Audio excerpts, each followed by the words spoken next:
안녕하세요. 오늘 여러분이 공유해주신 자료, 마나월드 현대로템 종목 분석 보고서를 좀 같이 살펴보려고 합니다. 아, 네. 이게 2025년 7월 10일자, 바로 어제 나온 최신 분석이죠? 네, 맞습니다.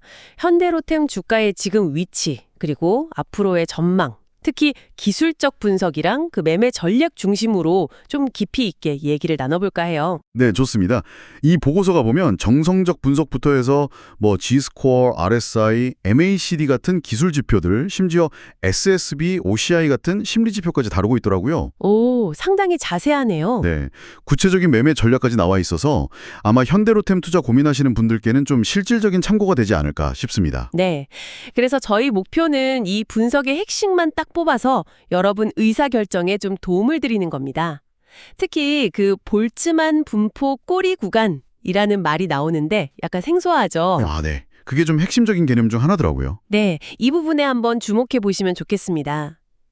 자, 그럼 먼저 현대로템 어떤 회사인지 핵심만 좀 짚어볼까요? 네, 뭐 잘 아시겠지만 현대차 그룹 계열사고요. 크게 보면 철도 사업, KTX 같은 거요. 네네. 그리고 방산 사업, K2전차 같은 거. 마지막으로 플랜트랑 수소 인프라 사업. 이렇게 세 축을 가진 종합 중공업 기업입니다. 그렇군요. 최근 실적에서 좀 특별한 점이 있었나요? 아, 그게 중요하죠. 특히 방산 부문이 정말 눈에 띄게 성장했습니다. 2023년부터 올해 1분기까지 보면요. 그 폴란드 K2 전차 수출이 이게 본격화되면서 회사 전체 매출에서 방산 비중이 확 늘었어요. 얼마나 늘었는데요? 거의 44%에서 56%로 급증했으니까요. 이게 지금 현대로템 기업 가치를 재평가하게 만드는 가장 큰 동력이라고 보고서에서도 지적하고 있습니다. 와, 엄청나네요. 그럼 다른 사업부는요? 철도 쪽은 꾸준히 안정적인 매출, 현금 창출원 역할을 하고 있고요. 플랜트 부문은 이제 수소나 스마트 팩토리 같은 약간 미래 성장 동력을 준비하는 단계, 이렇게 분석하고 있습니다. 아, 그러니까 단기적으로는 방산이 끌고 중기적으로는 철도가 받쳐주고 장기적으로는 플랜트 수소 기대감이란 그림이네요. 네, 맞습니다. 투자 관점에서 보면 스토리가 다 있는 거죠. 근데 이렇게 좋은 스토리가 있는데 보고서가 현재 주가 상태에 대해서는 아주 강한 경고를 보낸다고요. 극단적 과열이라는 말까지 썼다고 하셨죠. 네, 바로 그겁니다. 그게 이 분석에 어떻게 보면 가장 중요한 경고 메시지인데요. 여러 지표 중에 특히 Z스코어 값, 이게 통계적 표준 편차를 보여주는 건데 이게 2.46에서 2.65 사이로 나왔어요. 그게 높은 건가요? 아주 높은 거죠.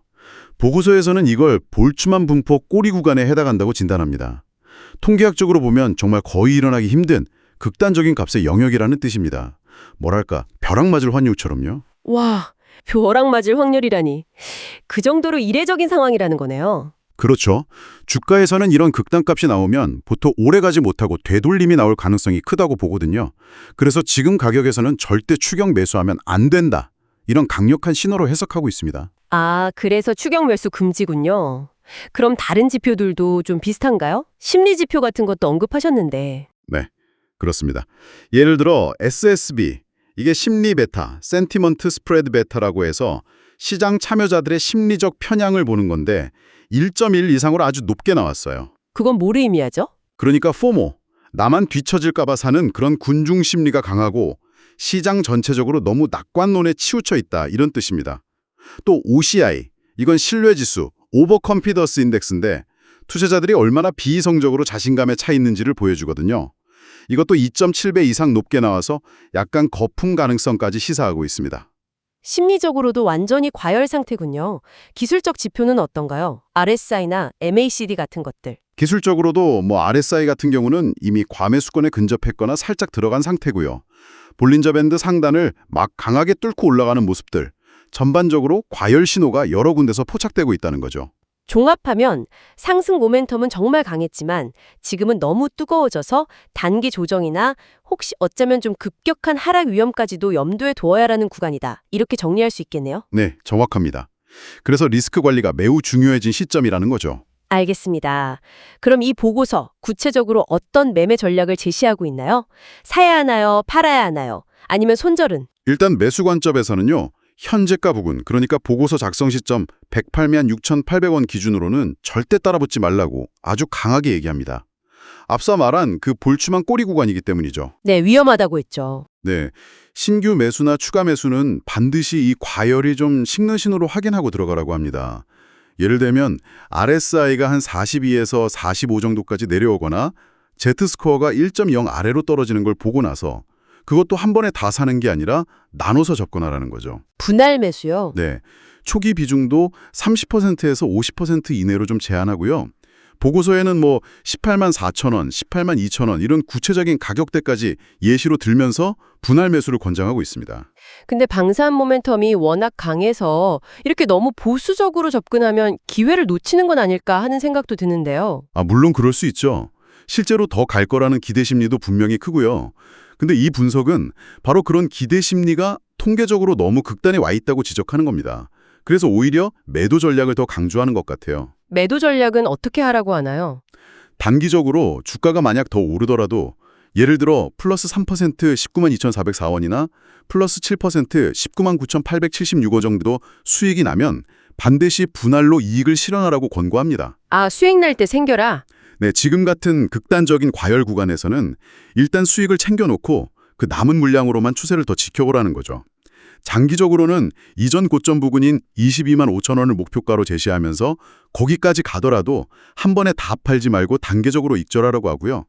특히 아까 말씀드린 SSB나 OCI 같은 심리지표가 계속 과열 상태면 더욱더 이익 실현을 우선하라고 강조합니다. 위험 관리를 위한 손절 기준도 당연히 있겠죠. 네, 명확합니다.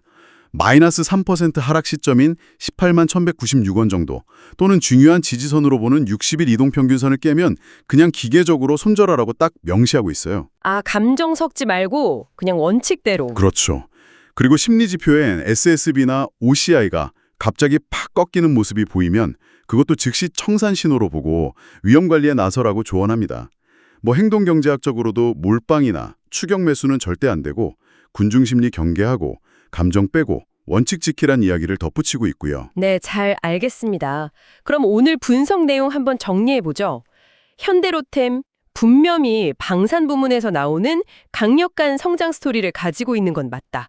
하지만 이 마나월드 보고서 분석에 따르면 현재 주가는 통계적으로 아주 드문 볼츠만 분포 꼬리 구간에 진입한 상태, 즉 극단적인 과열 상태라는 거군요. 네, 그렇습니다.